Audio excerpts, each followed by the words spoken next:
Assalamu alaikum, dear students.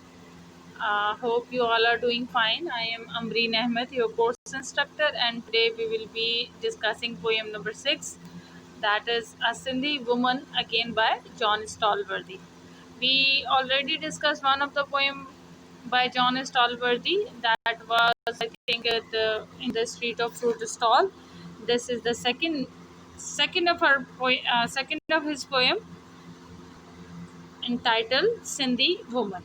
So, girls, this is page number 68, I guess. Yes, this is page number 68. So, dear students, you open up your book and try to follow. So, our lectures won't get disturbed even if the video is bit blah because of some technical issues. So, open up the book and be on page number 68. So, A Sindhi Woman is a very small poem having only two stanzas, and this poem actually describes a woman, a Sindhi woman, very poor one, living in slums and being crushed under the weight of life. But this poem also cherishes and celebrates the dauntless courage and the determination of Sindhi woman to treat into the path of the life. Basically ये Sindhi woman की एक को describe करती है जो हर किस्म के हालात का मर्दानावार मुकाबला कर रही है. So let's start the text. A Sindhi woman barefoot through the bazaar and with the same undulent grace as the cloth blown back from her face, she glides with a stone jar high on her head and not a ripple in her treat. Now, if you see the rhyming scheme देखें, बाजार और jar, यानी कि पहली और चौथी line जो है वो आपस में राइम करी. फिर देखें ग्रेस एंड फेस, दूसरी और तीसरी राइम करी. हेड और ट्री, ये आई राइम है, यानी कि देखने में एक जैसा है लेकिन ये ऑडियो राइम नहीं है, पैरल राइम मौजूद है. अगेन हम दूसरे स्ट्रेंजा में देखें, watching her cross stones garbage excrement and crumbs of glass in the Karachi slums, I, with my stoop, reflect. They stand most straight who learn to walk beneath the weight. अब देखिए erect और reflect, again पहली और चौथी line rhyme कर रही. Crumbs and slums, again दूसरी और तीसरी राइम कर रही. स्ट्रेट एंड वेट, लास्ट का कपलेट जो है वो राइम कर रहा है. तो अब इसकी राइमिंग स्कीम बनेगी बेटा ABBACC, ABBACC. ठीक है, दोनों स्टैंजास की राइमिंग स्कीम ये बनेगी. हम प्रीवियस लेक्चर्स में राइमिंग स्कीम डिस्कस कर चुके हैं. In case you are not getting it, you try to follow and you try to listen the previous lectures. Now we will go for the explanation of lines. Barefoot one, नंगे पाँव, जूते ना हो पाँव में. थ्रू द बाजार, Sindhi woman जो है वो नंगे पाँव है और बाजार से वो गुजर रही है. And with the same undulant grace, और उसकी चाल में एक बहुत अच्छा ग्रेस है. ग्रेस मतलब एक वक़ार है. अनड्यूलेंट मतलब ऐसी चाल जो बिल्कुल स्मूथ हो, उसमें किसी किस्म की कोई शेकीनेस ना हो. Like a wave, smooth like a wave. As the cloth blown back from her face, और उसके चेहरे से जब एकदम से कपड़ा जो है वो हटता है, हवा से हट जाता है, तो मैं देख सकता हूँ कि उसकी चाल में इतना ग्रेस है. चेहरे से उसके कपड़ा हटता है तब भी वो ग्रेस जो है वो डगमगाती नहीं है उसकी चाल. She glides with a stone jar.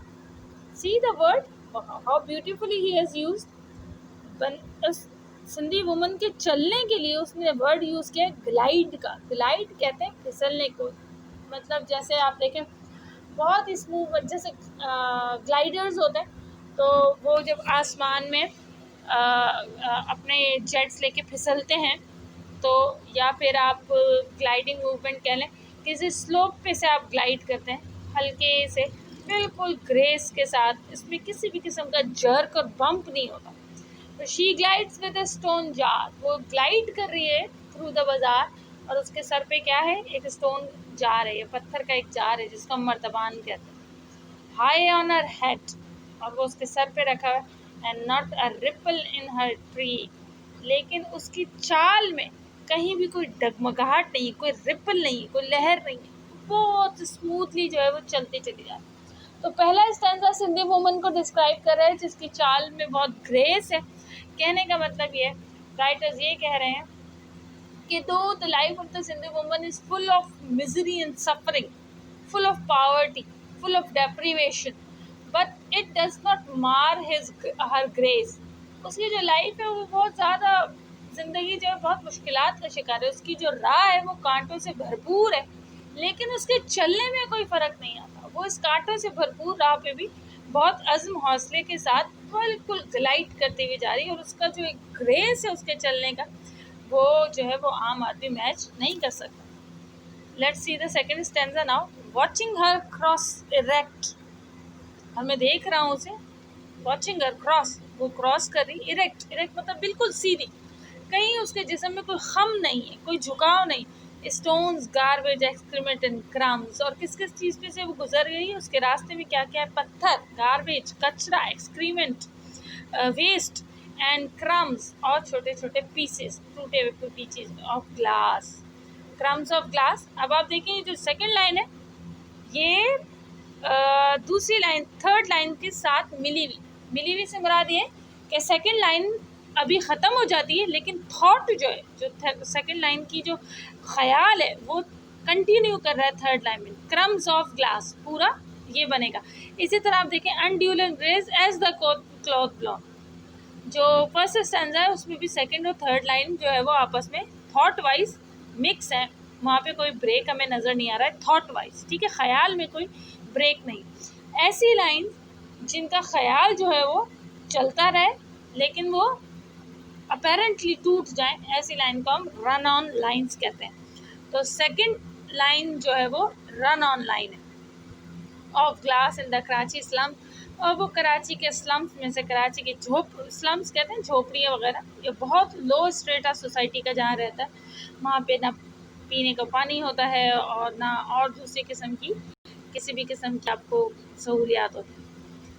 I with my stoop, now see, पहली लाइन में इरेक्ट का वर्ड यूज हुआ है, चौथी लाइन में स्टूप का वर्ड यूज है। These two words are paradoxical, these two words are antonyms, ये एंटोनियम से मुतज़ाद लफ्ज़ है। इरेक्ट मतलब बिल्कुल सीधा होना, स्टूप मतलब झुका होना। तो यहाँ बेसिकली दिखाया जा रहा है सिर्फ इस पोइट का और सिंधी वुमन का पोस्चर का कंट्रास्ट नहीं दिखाया जा रहा, बल्कि इन दोनों की ज़िंदगियों का कंट्रास्ट दिखाया जा रहा है। तो वो कह रहे हैं एक सिंधी वुमन जिसकी ज़िंदगी में इतनी मुश्किलात है, वो बिल्कुल मर्दाना वार उसका मुकाबला कर रही, बिल्कुल सीधी तन के खड़ी हुई उस ज़िंदगी को फेस कर रही। लेकिन मैं जो हूँ, मैं यानी कि शायर ख़ुद कह रहे हैं, विद माई स्टूप, मेरे पास तमाम लग्जरी मौजूद है, मैं एक आराम से ज़िंदगी गुजार रहा हूँ, लेकिन फिर भी मेरे कमर में खम है, यानी कि मैं इतना करेजियस नहीं। रिफ्लेक्ट, मैं यहाँ पे सोच रहा हूँ, दे स्टैंड मोस्ट स्ट्रेट, वही लोग सीधे खड़े हो सकते, वही लोग ग्रेस के साथ इस दुनिया में चल सकते हैं। Who learn to walk beneath a veil, जो वज़न के नीचे चलते हैं। अपेरेंटली तो ये कह रहे हैं वो लोग स्ट्रेट चल सकते हैं जो वज़न के नीचे चलते हैं या जो वज़न उठा के चलते हैं। कहने का मतलब ये है, only those people earn dignity in life, earn worth in life, and they could only straightly walk in front of the life, those who can bear the weight of life, those who can face the music of life, those who can take the brunt openly or from the front, जो लोग मुश्किलात का या ज़िंदगी का मुकाबला बिल्कुल face करते हैं ज़िंदगी को, और अपने खौफ से पीछे नहीं भागते बल्कि उसको ग्रेसफुली फेस करते हैं, वही लोग ज़िंदगी का मुकाबला कर सकते हैं, वही इस दुनिया में सर उठा के जो है वो चल सकते हैं। So this is the poem a Sindhi woman with a very important message. Let's read the theme for a while. This poem is a tribute to a working woman, ज़ाहिर है वो काम करती है। Work creates rhythm in the life, work keeps a person strong and vigilant.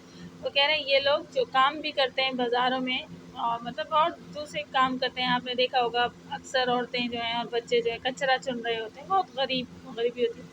तो वो कहते हैं यही लोग जो हैं, यही जो अपनी ज़िंदगी की गाड़ी खींच रहे हैं बहुत मुश्किलों के साथ, लेकिन किसी के आगे हाथ नहीं फैलाते, बेकार नहीं बैठते, बल्कि काम करते हैं, यही जो हैं वो बिल्कुल स्ट्रेट जो है वो चल पाएंगे इस दुनिया में। एन एडल्ट पर्सन विद सूल डिके, एक एडल्ट पर्सन मतलब जो बिल्कुल एक नाकारा आदमी है वो तो ख़त्म हो जाएगा। दिस पोएम पोर्ट्रेज रियलिस्टिक, अच्छा ये इसके अलावा और क्या पोर्ट्रे करी है पोएम, उसकी अज़्म और हिम्मत के अलावा रियलिस्टिकली एक पोर्ट्रे, रियल पोर्ट्रे आपको नज़र आ रहा है, यानी कि बिल्कुल एक पिक्चर बना दी है राइटर ने कराची स्लम्स की, और वो बता रहा है कि वहाँ किस किस्म का होता है, वो गारबेज है, कचरा है वहाँ पर, और देखने में वो जो औरत है उसने स्टोन जार बनाया हुआ है, मतलब this is very much I appealing. ये जो इमेजरी यूज़ की हुई है बहुत आई अपीलिंग है और बहुत realistic. Coming to glossary, undulant very much wave like motion, मतलब बहुत स्मूथ मोशन। ग्लाइड माने मैंने अगेन बताया था स्मूथ मोशन। ट्रीट माने चलना। वॉक, गार्बेज कहते हैं वेस्ट को, एक्सक्रीमेंट कहते हैं waste matter expelled from the body. Crumbs कहते हैं छोटे पीसेस को, स्लम्स कहते हैं झोपड़ियों को, बताया था मैंने आपको। स्टूप, बेंड फॉरवर्ड यानी कि झुकना। एक्सरसाइज देख लेते हैं बेटा इसकी। Add two more rhyming words, now this is up to you, you have to